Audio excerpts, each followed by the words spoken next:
Georgiana Starlington here with today's installment of Question of the Day, and today's question is brought to you by Tyler Guin.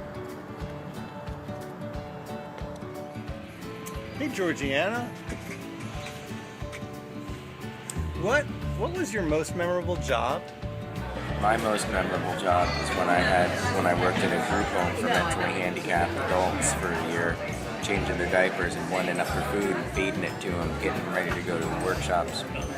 When I was in college, I used to work at this restaurant and microbrewery at home.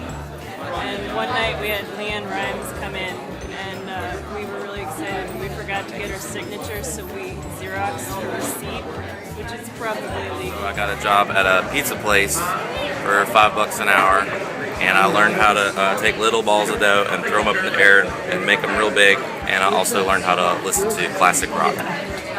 Was when I worked at Medieval Times as a cocktail wench, and my paychecks came from Schaumburg Castle. This was in Schaumburg, Illinois.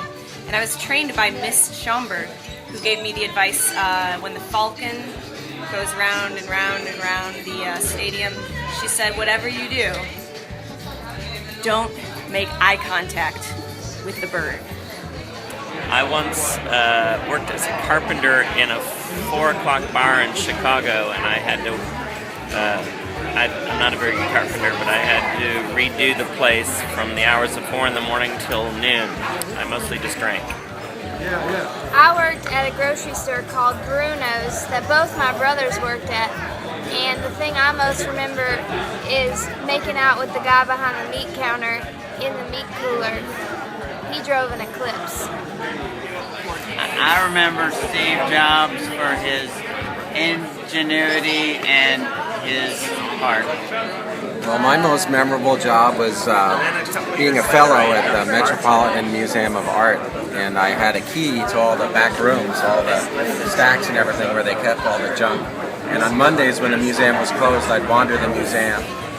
Working as a park ranger, I had to rescue a goose that was frozen in the middle of Belvedere Pond in the winter, but it wasn't frozen there, and when I got to the middle of the pond, it jumped out and ran away. I once tried to take over a gentleman's paper route, which was delivered by car, and he was driving me around up and down these various roads upstate New York, trying to show me the route, and first I got really lost, couldn't keep track. Then I got very, very nauseous and vomited outside of his car, and he wouldn't let me back in, and I didn't get paid for the day. That's been today's installment of Question of the Day.